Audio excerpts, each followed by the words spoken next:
Bom dia, meus irmãos, graça e paz. Uma boa sexta-feira para todos, nesse dia 17 de julho. Bem, na verdade, já estamos entrando, na segunda quinzena de julho.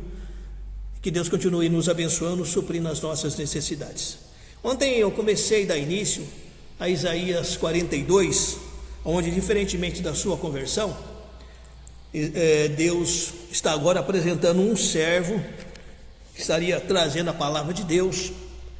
E nós vemos a credencial desse servo, o próprio Deus, dizendo que ele é propriedade do Senhor, ele foi escolhido pelo Senhor, ele foi sustentado por Deus mais uma vez, Ele é alguém a quem Deus tem prazer e alguém que será um instrumento nas mãos do Senhor, porque tem o aval do Espírito Santo na vida dele, quando ele deixa bem claro, o primeiro versículo: pus sobre ele o meu espírito, e ele promulgará o direito para os gentios. E a visão de Deus globalizada no que tange a dimensão e a eficácia da salvação dentro dos planos de Deus. Será alguém que levará a palavra de Deus com muita sabedoria, com a linguagem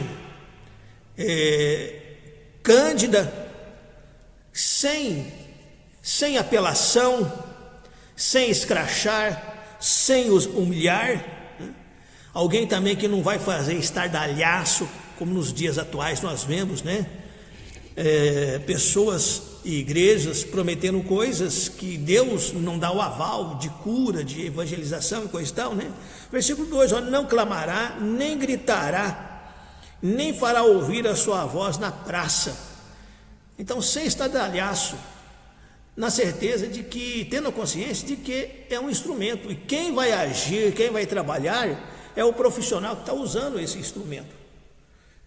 E como eu disse ontem, um instrumento, ele não tem vontade própria,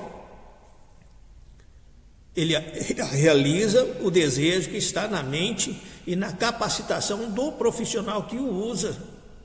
Quando a empreitada ficar pronta, a glória não virá para os instrumentos, mas para o profissional que fez.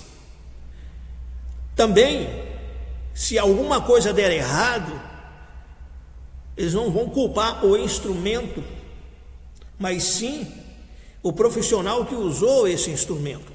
E nós somos um instrumento das mãos de Deus. A obra quem faz é Deus. O agir e o querer é de Deus.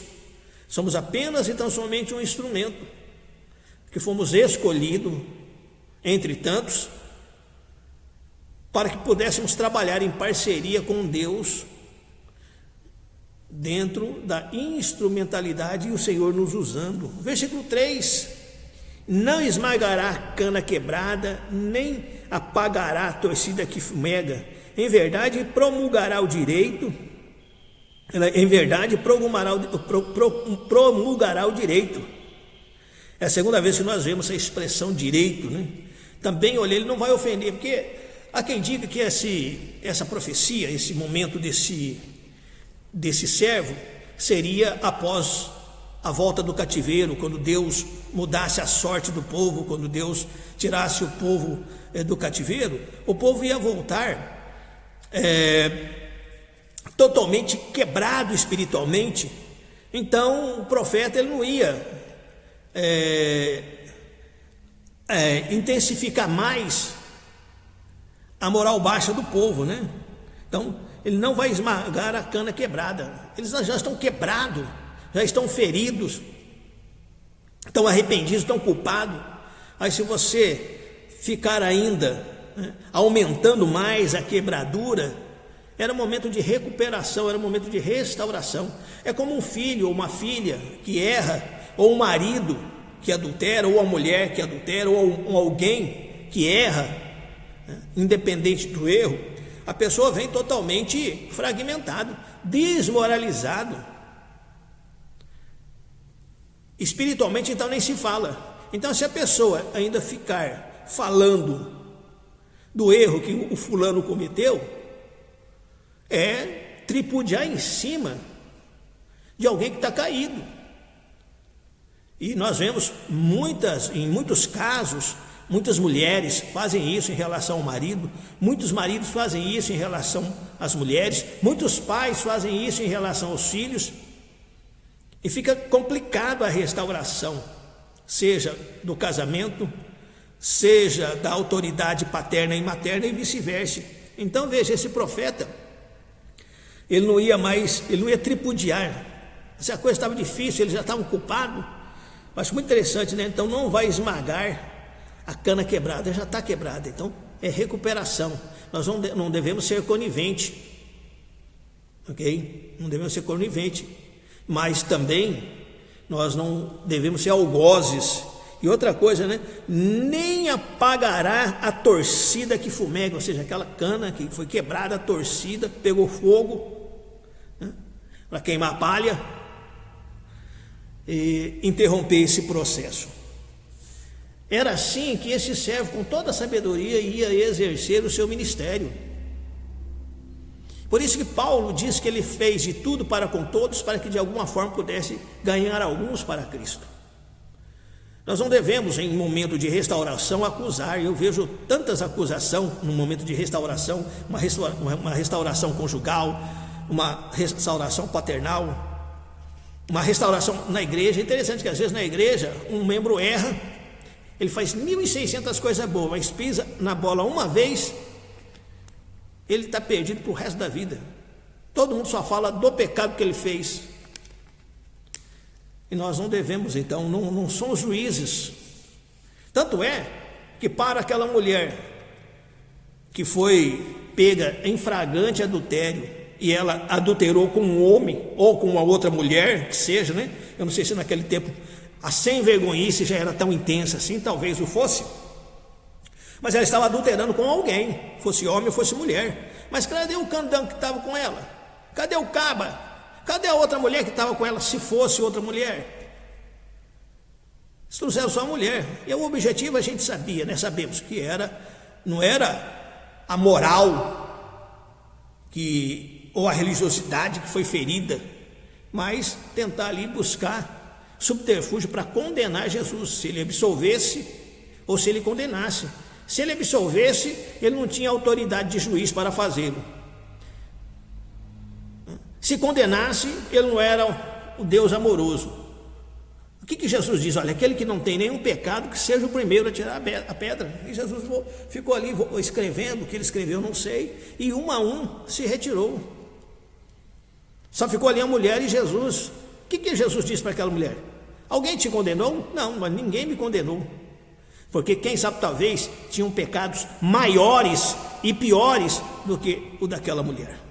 Então aquela mulher não precisava mais ser vilipendiada, tripudiada, precisava ser restaurada. Então Jesus não é cúmplice com o pecado dela. Tanto é que o que Jesus diz? Olha, vá e não peques, mas ninguém te condenou, não, nem eu te condeno. Mas olha, vá e não peques mais, mude de vida, muda a sua forma de viver, dê a volta por cima. E é assim que como igreja nós devemos fazer para aqueles que pecam. Todo pecado tem a mesma sentença. É claro que existem pecados que nós cometemos, que aos olhos da sociedade, da comunidade, é irrelevante, mas outros é gritante. A igreja fica escandalizada, e todo mundo escandalizado, e não sei o que, não sei o que. Muitas vezes é pura hipocrisia, e nós devemos em nome de Jesus acabar com essa hipocrisia. E nós vemos aqui então esse servo com toda a sabedoria, trabalhando a situação e um momento circunstancial que era de restauração. Então eu gostaria que você pensasse, você mãe pensasse em relação aos seus filhos, você pai pensasse em relação aos seus filhos, você marido em relação à sua esposa, você esposa em relação ao seu esposo, você líder em relação à membresia da igreja, você membro em relação às suas lideranças. Nós devemos nos amarmos e amar uns aos outros e não uns e outros. Porque quando nós amamos uns e outros, às vezes fazemos vista grossa para o pecado dos amigos e somos implacáveis para aqueles da qual nós não temos tanta intimidade. Isso é hipocrisia, isso é farisaísmo.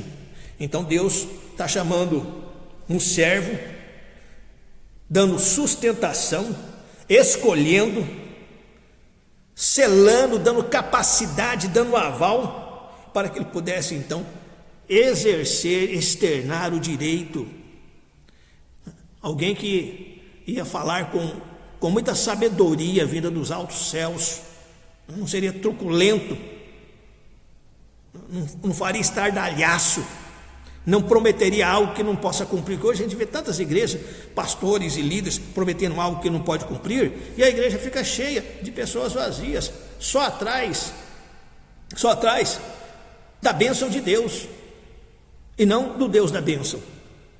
E este então, no versículo 3, então não ia esmagar a cana quebrada, porque não podia piorar o que já estava ruim, não iria apagar a torcida que fumega, porque não poderia piorar o que já estava ruim, tá?